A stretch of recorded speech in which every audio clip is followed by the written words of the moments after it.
Bismillah ar-Rahman ar-Rahim, wassalatu wassalam ala ashrafil mursalin, amma ba'd. Chers auditeurs, aujourd'hui je vais vous parler un peu de la mécanique quantique, mais différemment.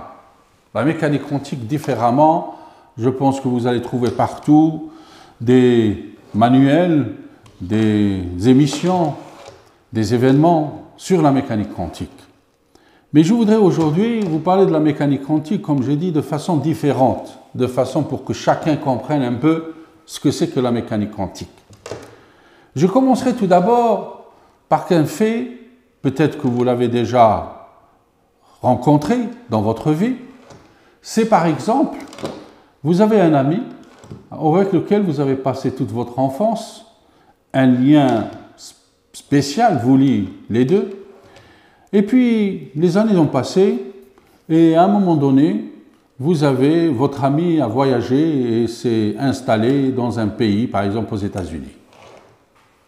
Et puis, un jour, vous êtes installé sur votre sofa tranquillement et vous êtes en train à un moment donné, vous réfléchissez, vous pensez à votre ami. Et soudainement, le téléphone sonne, c'est votre ami qui vous appelle. Extraordinaire. Vous allez vous dire, est-ce que c'est le hasard? C'est pas possible. Comment moi, je suis en train de penser à vous et vous m'avez appelé? Eh bien non, c'est pas le hasard, c'est de la mécanique quantique. En fait, au moment où vous étiez en train de penser à votre ami, sans le savoir, l'information a voyagé et est arrivée au subconscient de votre ami, et sans qu'il le sache, dans son conscient, il vous a appelé dans son subconscient. C'est ce que nous appelons dans la mécanique quantique de l'intrication quantique, c'est-à-dire que les états quantiques sont intriqués. Et nous, êtres humains, nous faisons partie de ce monde. Et nous pensons que ce monde est quantique. Et donc si ce monde est quantique, nous sommes des états de ce monde quantique. La même chose, par exemple. Vous êtes en train de vous balader dans un marché et en faisant votre marché, une idée passe dans votre tête, vous êtes en train de réfléchir, de penser encore une fois à un autre ami. Et soudainement, vous l'avez croisé. Est-ce le pur hasard, encore une fois, d'avoir croisé votre ami? Non, je ne pense pas. C'est de la mécanique quantique. En fait, au moment où vous étiez en train de penser à votre ami, cette information est parvenue dans le subconscient de votre ami. Et il allait prendre un chemin, mais son subconscient l'a mené à votre chemin. Et à ce moment-là, vous l'avez croisé. C'est vrai que vous allez me dire qu'il y a un peu d'indéterminisme, mais l'indéterminisme, c'est aussi une autre voie de faire de la physique. Voilà, ça c'est de l'intrication quantique et c'est un des effets importants de la mécanique quantique. Vous savez, par rapport à cela, on a introduit un concept nouveau par un grand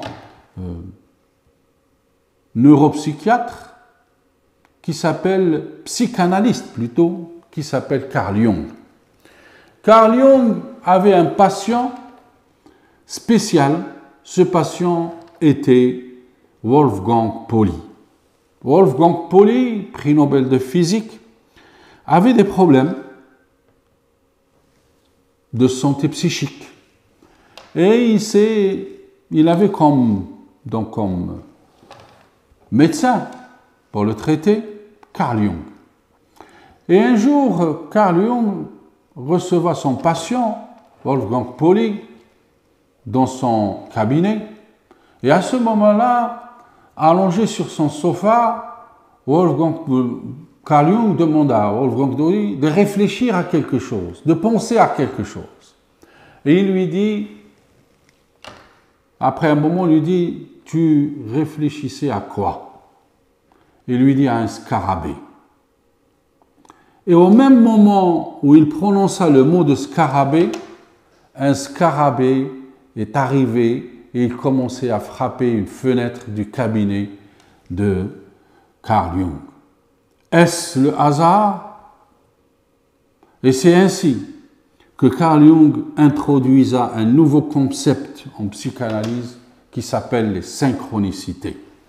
Ça veut dire que tous les événements qui sont dans ce monde, qui est un monde quantique, il existe une synchronicité entre eux. Il existe une relation temporelle entre ces événements et une relation spatiale entre ces événements. Les événements tels que je l'ai dit tout à l'heure, entre les informations, entre vos amis, c'est que l'information qui est transmise entre un objet et un objet en tant qu'information, c'est-à-dire immatérielle, non matérielle, c'est-à-dire une onde ou un corpuscule, va plus vite que la vitesse de la lumière. Ça veut dire qu'en ce monde quantique, nous sommes dans l'instantané. C'est magnifique, c'est extraordinaire. Qu'est-ce qu'elle nous ouvre comme chose nouvelle, la mécanique quantique? C'est pour cette raison qu'aujourd'hui, la technologie avance à grands pas et nous rentrons dans l'ère de la téléportation quantique. La téléportation quantique. Ça veut dire que je peux téléporter quelque chose d'un endroit à un endroit instantanément. Pour le moment, tout ce qui a été fait, c'est de la téléportation de l'information. L'intrication n'est rien d'autre que de la téléportation quantique de l'information. Cette expérience a été faite dernièrement avec les Chinois par rapport à une expérience par les satellites.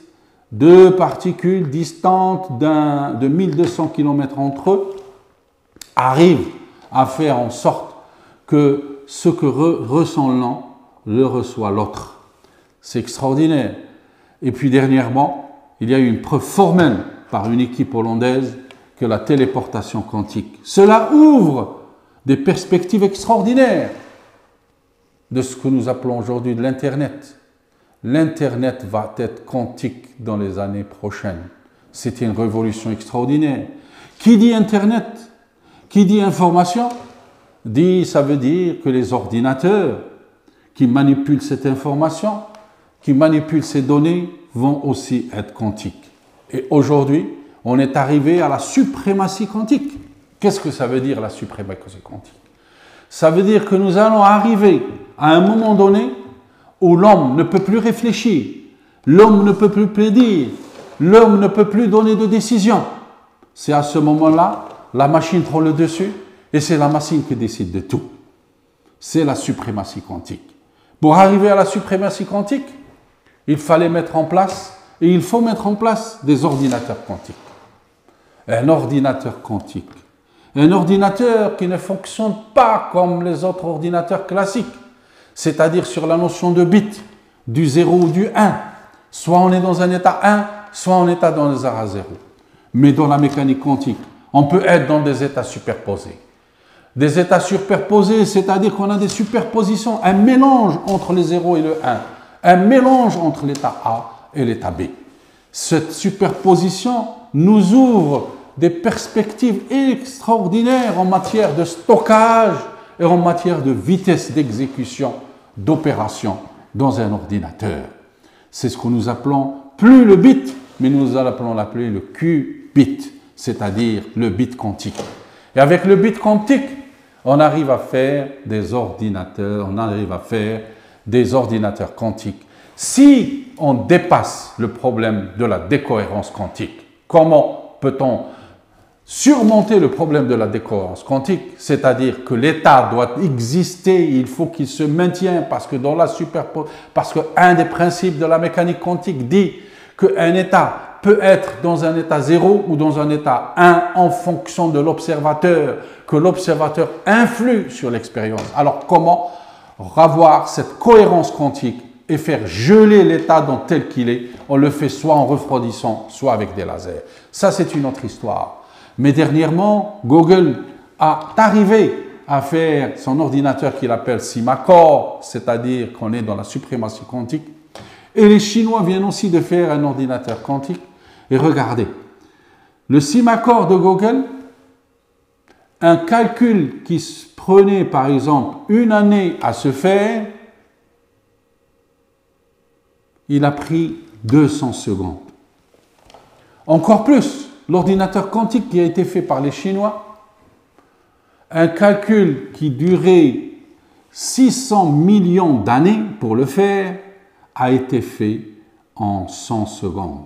C'est extraordinaire. Les perspectives que nous ouvre la mécanique quantique, les perspectives que nous ouvre cette mécanique quantique en termes de technologies les plus hallucinantes. Nous rentrons dans le monde de la science-fiction. La mécanique quantique nous fait rêver et nous fait voyager dans l'espace-temps et pourra peut-être être la clé des voyages intersidéraux et pourra être aussi la clé pour la téléportation qui est de la téléportation qui peut être une réalité. Le monde quantique est un monde passionnant et un monde qui nous permet d'envisager les choses qui sont impossibles à réaliser aujourd'hui dans la réalité. Merci.